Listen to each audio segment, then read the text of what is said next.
welcome, gentlemen and ladies. And Ambassador Gilon, so good to see you here.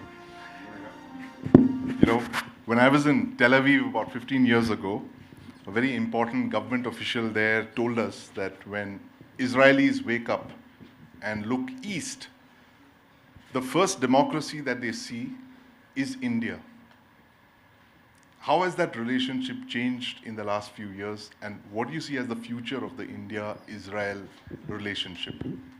Thank you very much for having me, first of all.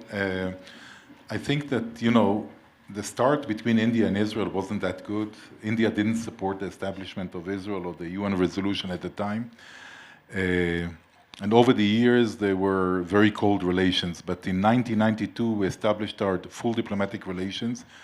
And now we are celebrating 30 years. And I think that in the last, from probably 2017, the visit of Prime Minister Modi to Israel, and then a year later, the visit of Prime Minister Netanyahu, a reciprocal visit here, the relations picked up. We defined then the relations as a strategic partnership.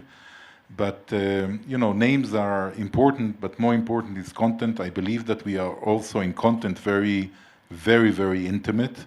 If in the beginning of our relations, we were based mainly on security cooperation, defense cooperation, and on agricultural cooperation, where Israel has today 29 centers of excellence, and I think that about 2 million Indians, farmers went through them.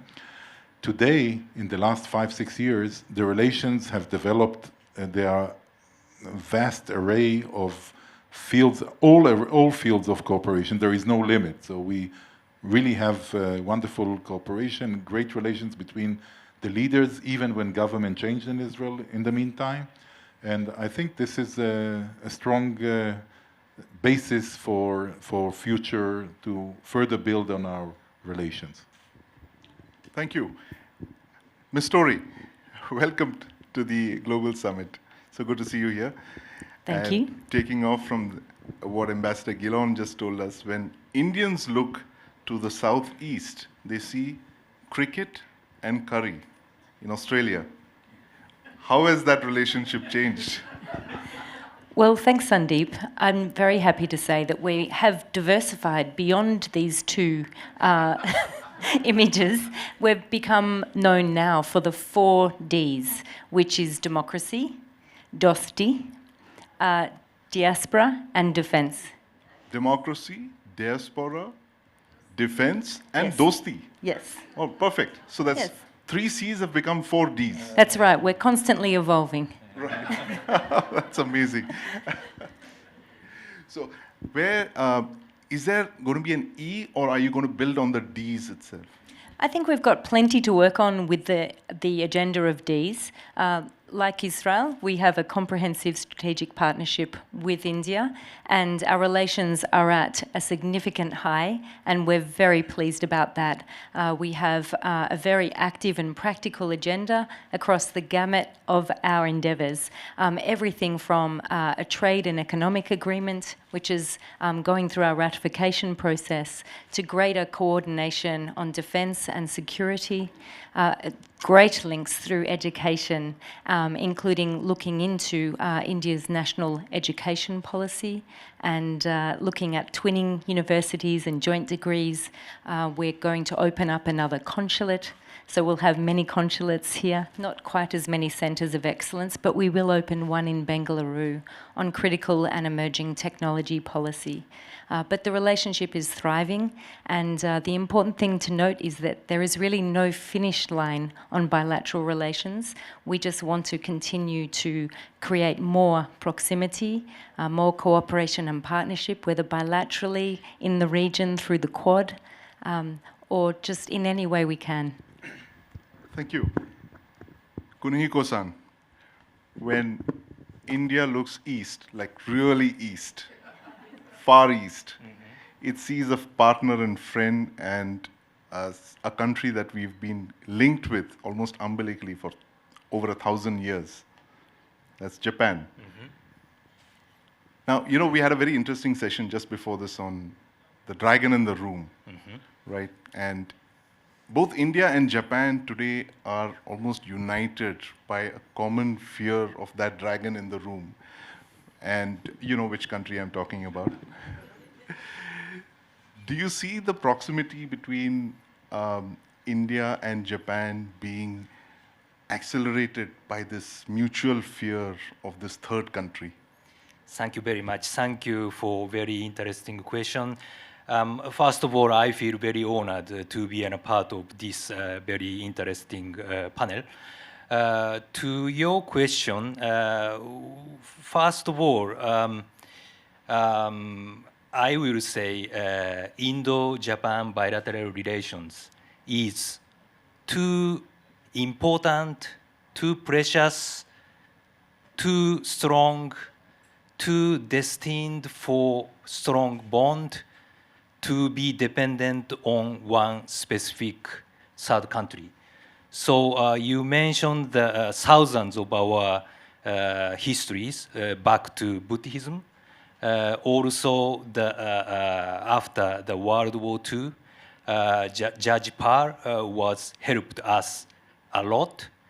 Also, India was the country which concluded the bilateral peace treaty with us, through which we could come back to the international arena.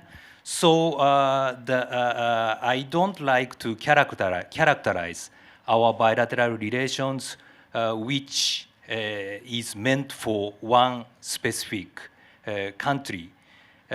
So looking at the economic side, we have our own flagship bullet train project, Maharashtra Hyderabad high-speed rail. This is developing now. When our Prime Minister Kishida paid an official visit to India in March this year, both leaders, Prime Minister Modi and our Prime Minister, agreed upon one shared goal of investment from Japan to India of 5 trillion yen in coming 5 years. This 5 trillion yen is equivalent to, say, about 3.2 lakh crore Indian rupees. So this economic side is, for both sides, very, very mutually beneficial, I think. My Australian colleague Sarah mentioned the Quad meeting. The last month, May, Prime Minister Modi participated in this the Japan, US, Australia, India leaders meeting, which is dubbed as the Quad leaders meeting. We had a bilateral the leaders meeting there in Tokyo too. So meaning taking into account the visit of our Prime Minister to India in March, in these 2 months, 2 times the leaders meeting. And also this year marks the 70th anniversary of the diplomatic relations between 2 countries. So the cooperation, for our cooperation, sky is the limit. Thank you. Sky is the limit. That's an interesting phrase. Ambassador Gilon, we've all heard of the band U2. It's very popular, especially among my generation now. But in the last couple of days, I've been seeing a new expression in the newspapers. I2U2. What does that mean? Can you tell us what it stands for? Yeah, of course, the 2 I's are India and Israel. The 2 U's are UAE and the USA. It's another regional initiative. I think that you see more and more regional initiative, and this is probably a consequence of the fact that the traditional international organization arena is not serving anymore the world and the region. And the feeling is that we are coming back to a Cold War state situation where the UN, the Security Council, is blocked because they are their members that will do the opposite of the other regardless of the topic, just for the sake of being on the other side, and this is not a good thing. And the alternative is creating smaller and different groups, like Quad here was discussed, and I2U2, which in general the idea is the big definition is cooperation and infrastructure. But you take like-minded countries in the same region with the same interest, and I think what is common to all the three players from the region and to the US, that these are three governments that wish to improve the lives of their people, not to make the lives of other people worse. Because there are two kind of leaderships, as I see in the world. People who, leaders who try to make the lives of their own population better, and those who are looking to make the region less stable and less comfortable for others. So I think this is in common. The idea here is not against any one of the I2U2. The idea is to cooperate together. The wide definition is infrastructure. And I think that it will bring benefit to all, to the region instability, to the people, to the governments, and I think it's a win-win formula. And I can't wait to see the summit that is supposed to, the virtual summit that is supposed to happen next month when President Biden comes to the region, and from Israel, they are supposed to have this virtual summit, and I hope they will announce already some projects which private sector will execute, and we start going forward with this beautiful initiative. Great, and it's interesting you should mention that these small regional initiatives are taking the, taking a lot of slack from where bigger organizations seem to have failed, and the Quad is one such example, and two diplomats here on the stage are part from the Quad countries, that's Australia, Japan, India, and the United States. Ms. Storey, I want to ask you about the way you see India's stance in the United Nations, especially when the Russia issue came up to vote. The fact is that we were neutral when Australia was very firmly in the Western side, just to condemn Russia for the invasion of Ukraine. Do you see our stance of neutrality as running counter to the spirit of the Quad? Thank you, Sandeep. That's an excellent question, and it's one that I am asked often, in fact, as are many Australians in India. I would say not at all. Australia's position on the situation in Ukraine is very clear. We oppose absolutely Russia's immoral and illegal actions, but we respect absolutely that each country makes its own foreign policy. This is one of the inherent principles of sovereignty, and the groupings that have been mentioned, the Quad and this other excellent initiative, they are based around mutual respect. And Australia's position on India in Ukraine has also been very clear and consistent. We understand that each country has its own interests, and that India has put its position very clearly about wanting to keep all avenues open to search for solutions in a constructive manner. That is also in accordance with India's own national interests. All friends do not have to agree on every single issue, and the key thing to note is that we do not focus on these differences, but rather on practical and positive outcomes and endeavours to, most of all, ensure that the situation in Ukraine does not detract attention from where it needs to be. And where that attention needs to be is to ensure that in the Indo-Pacific, a region which is at the heart and the engine economically of the world going forward, that it is a region that is stable, peaceful and prosperous, where we are not subject to coercion, and the rights of all states to operate peacefully is able to be exercised. Thank you. Friends can have differences. Kunihiko-san, do you agree with that? And how do you see India's role in the Quad? As do you see the Quad, for instance, becoming something like what they say an Asian NATO, that is a group of democracies which have a common threat, united by the fear of a fifth country, Do you see this actually happening, an Asian NATO as they make it out to be, the Quad? Thank you very much. I believe this question is also the quite frequent one which I am facing here in Delhi. So let me tackle with this, so to say, Asian NATO allegation. I feel a sort of specific intention here if he or she mentions or try to characterize Quad as an Asian NATO. Quad, Japan, US, Australia, India.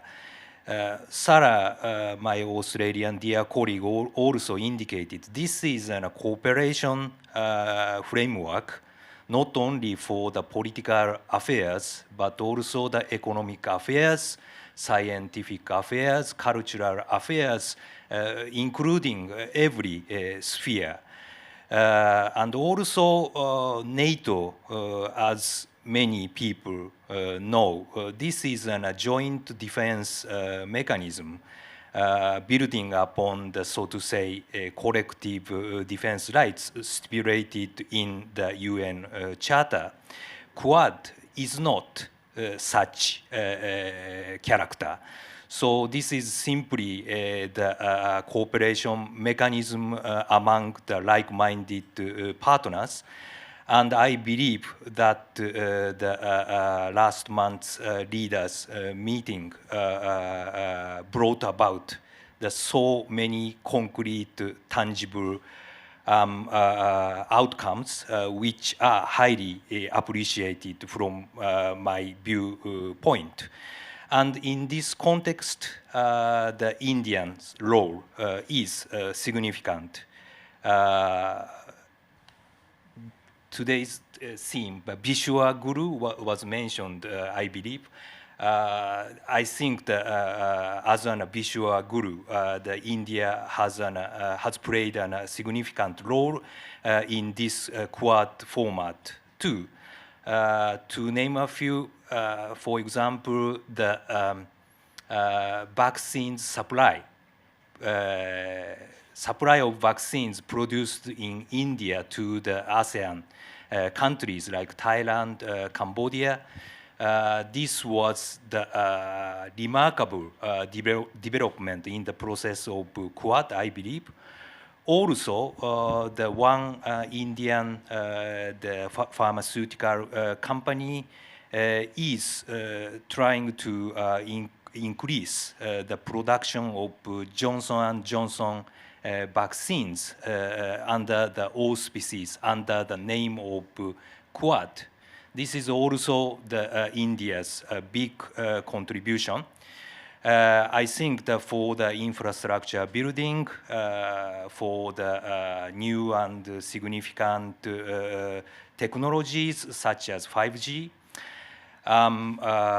the maritime sphere, the Indians' role is remarkable, which should be admired a lot. Thank you. So before I go on to my next question, how many fans of Fauda over here? Yeah. Oh, right. That's like 50% of the audience. There you go. So Ambassador Gilon has played a very important role in getting some of the key cast members of Fauda here. So he understands the value of soft power and hard power. So Ambassador Gilon, bringing me to this point of strategic partnership, the hard power aspect, the military aspect, Israel has been a very large defense partner for India in the last 30 years. You've been one of our top 5 arms suppliers, some very key cutting edge equipment that we can talk about and some that we can't talk about. So now you have the government of India launching an Atmanirbhar drive, right, for self-sufficiency in defense equipment. And do you see this as running counter to, do you see Atmanirbhar Bharat running counter to the Indo-Israeli arms hardware purchase relationship? Thank you. No, not at all. On the contrary, I think that first of all, it's the right approach to take by India, in the sense that we see what's happening now with Ukraine. India, 70% of its defense forces equipment are based on Russian equipment, and now there is an issue of spare parts. So I think that self-sufficiency, especially when the country is growing, technology is getting stronger, the economy is getting stronger is a clear direction a country aspiring to be not only a regional superpower, but a world superpower should take. So I totally support this direction. I think it's the right direction.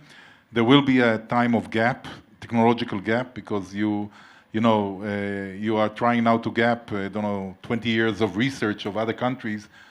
So you'll have to find a way how you gap this time and technological differences.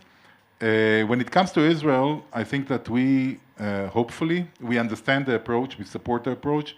We hopefully will have even some kind of an advantage here, because we are smaller, a smaller industry as a country, and more agile, and we can adapt ourselves to the partner. I think that the very deep trust between India and Israel enable us, because in defense we have to understand that IP, you can lose IP in civilian uses, and it's a loss of money. When you lose IPs in defense, and especially for a country like Israel, that our defense systems are developed for Israel. They are not developed in order to sell them abroad. Selling abroad is an unfortunate need, because we cannot afford the systems, the R&D, to pay for the R&D ourselves. So we have to sell it, and it's critical for us. But we feel intimacy and closeness with India to share without fear that it will reach third parties which we like less. So I think that at the long term, it will give Israel even an opportunity, Israel and India, to cooperate more, because I think that some of the big industries will find it very hard to release their IPs, to be agile enough to manufacture big parts of the systems here. Ms. Storey, I never thought I'd see a time when India and Australia would be so close, not just in cricket or in the diaspora, the 4Ds and the 3Cs that you mentioned. I never thought that defense relationship between India and Australia would be so close. And now there's talk of basing of Indian platforms on Australian soil, and do you see this actually happening, the close relationship that the two countries share? Do you see that as moving to another level now in terms of, basing by basing, I mean Indian platforms operating on Australian soil and Australian platforms operating in Indian waters and Indian bases and ports? Do you see that as the next level in our defense relationship? Thanks, Sandeep. Without doubt, the defence relationship is also reaching new heights. It is really extraordinary to consider how far we've come in just a few years. The appetite and alignment of our interests is very noticeable. India, without doubt, is a top-tier defence partner for Australia. We are building our cooperation, and we're looking to build greater complexity in our arrangements and in our exercises. For instance, we have a mutual logistics support arrangement which will build greater interoperability, which I think really goes to this Make in India policy, and will provide a lot of support and sustenance to it. Through this, we are also trying to build, as I mentioned, the complexity of our joint exercises and our bilateral exercises. We welcomed India's P-8 aircraft for an exercise in Darwin recently, and just last week we had an Australian P-8 in Goa. We think that there is certainly many opportunities for us to deepen this relationship in defence industries, information sharing, maritime regional domain awareness, whether it's bilaterally through the Quad, through multiple exercises. The sky is the limit. Sky's the limit. That's the second time I'm hearing that phrase this evening. And Kunihiko-san, while we're still on the topic of defense cooperation and the fact that you're one of our key Quad partners, Japan is a Vishwa Guru when it comes to making military hardware, whether it's fighter jets, whether it's submarines, battle tanks. but it doesn't export any of these. And it's so strict in monitoring what it exports that I'm told that it does not even sell machinery that can be used to manufacture defense hardware. Do you see this policy changing in our lifetimes? The fact that, given the fact that Japan and India share common security threats, do you see Japanese companies being able to sell defense hardware or tie up or collaborate with Indian companies? Sandy-san, thank you so much. This is also a very interesting and pertinent question. You carefully chose the wording, but here, if there is a misunderstanding among the audience or the Indian listeners, I would like to say that we have the legal framework for the export of our defense equipment as well as technology. Having said that, yes, like Sandy-san said, the conditions are rigid and strict. We don't like to proliferate such equipments, technology to the dangerous, less rigid third country. So for that purpose, we do need the strict rule. But still, the government before already made a cabinet decision which enabled the export of our military, our defense equipment and the technology. In relation to India, this great country, we already concluded the agreement for the transfer of the defense equipment and technology, and we are working on it based on this solid legal framework. Here,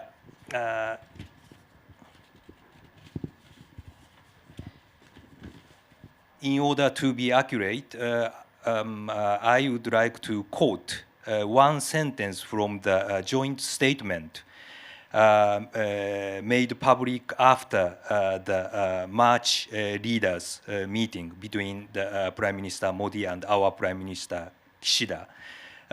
This joint statement says, I quote, both leaders acknowledged ongoing collaboration in the area of unmanned ground vehicle and robotics and directed their ministers to further identify concrete areas for future cooperation in the area of defense equipment and technology. So this is a written, publicized document under the name of the two leaders, the top level. So our bureaucrats, we have to work in accordance with this document. The process is ongoing. I myself am quite optimistic for our future in this area too. Thank you. Thank you. That's great to hear that we could finally see Japanese military hardware in India after a very long time. Ambassador Gilon, West Asia was this much vilified part of the world for being unstable and, zone of conflict. And Israel has been at the center of a lot of conflict. You have hostile neighbors on your borders. Until Europe decided to say to you, hold my beer.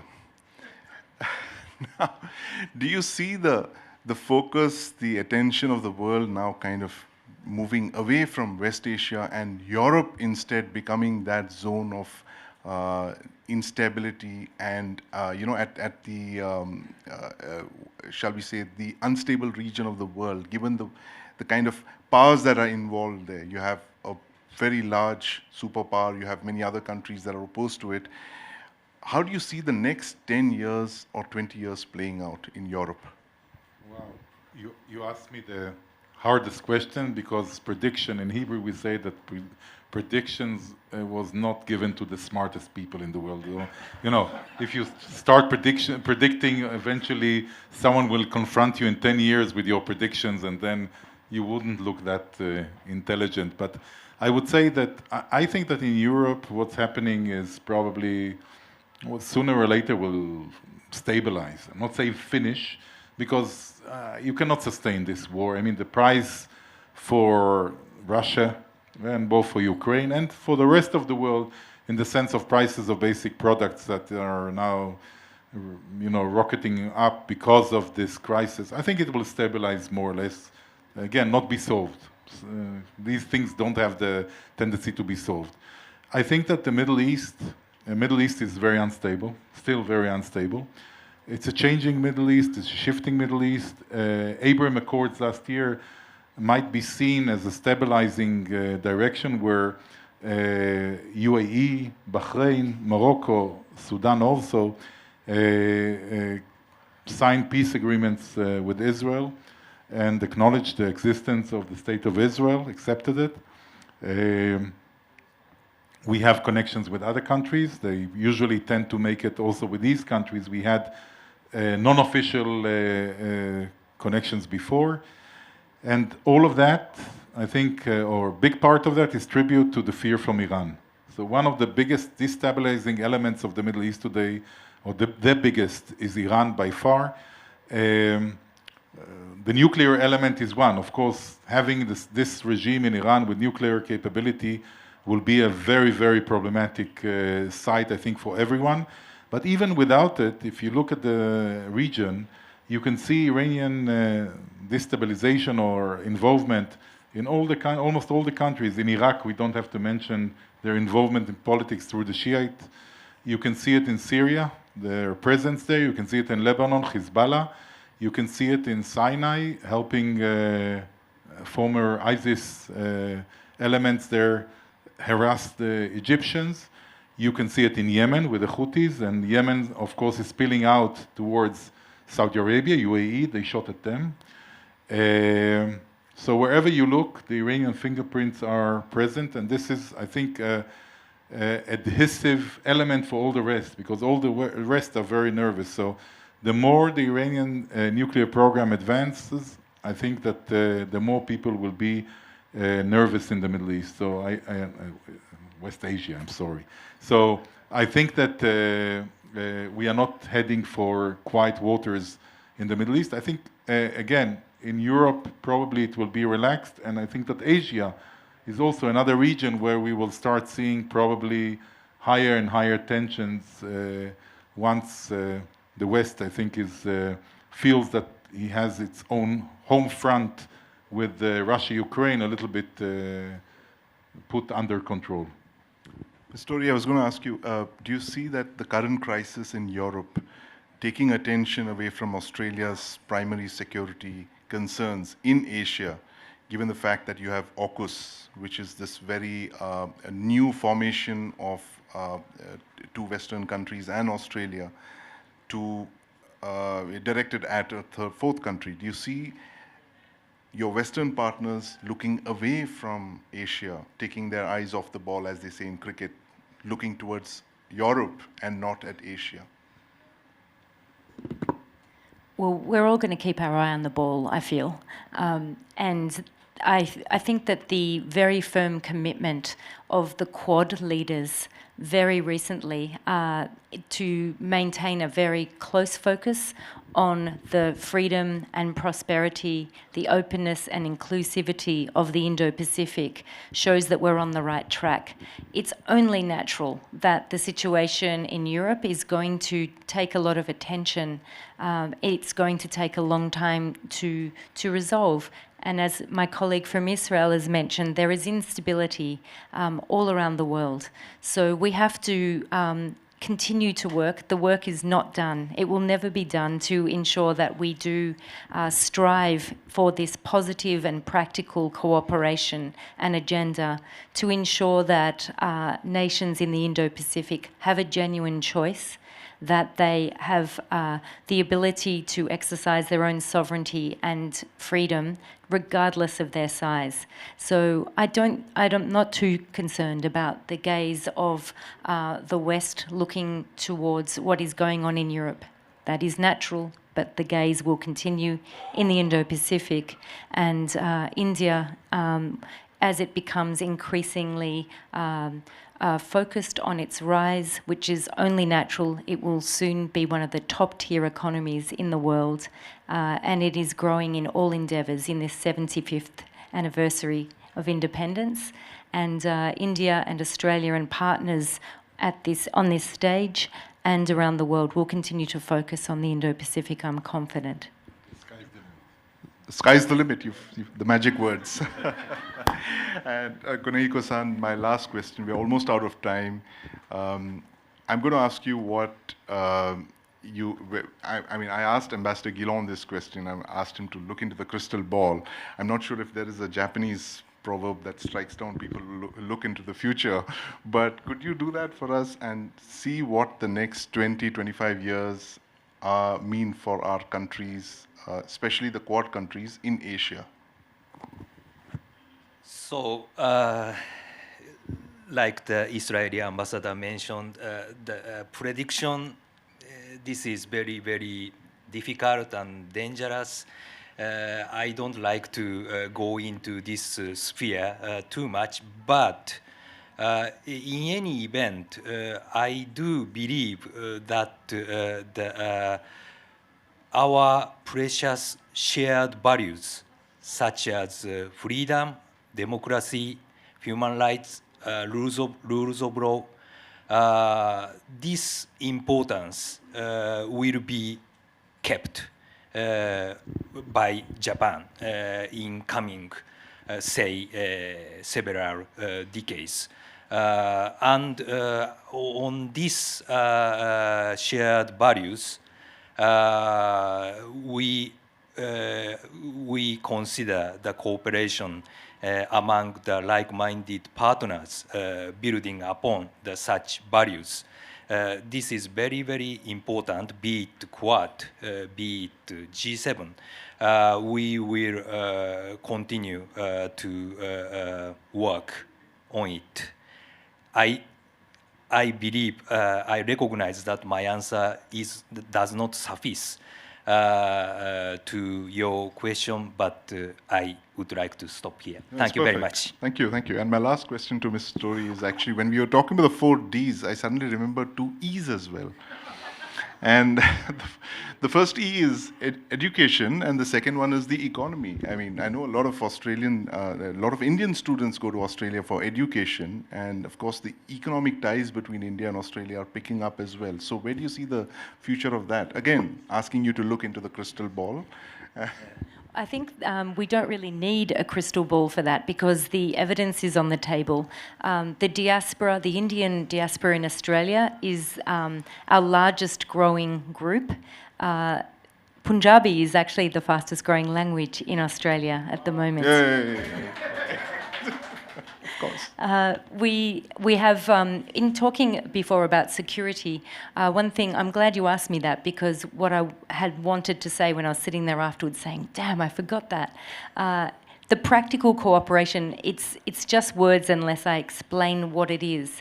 And in terms of striving to make our region more secure and prosperous, Australia and India are focused, with a laser focus, in fact, on initiatives that actually make a difference to our populations, on infrastructure, on scaling up renewable and clean energy, on trying to ensure that we focus on the talent pool, for instance, in India, with critical and emerging tech, something that Israel has done for many years.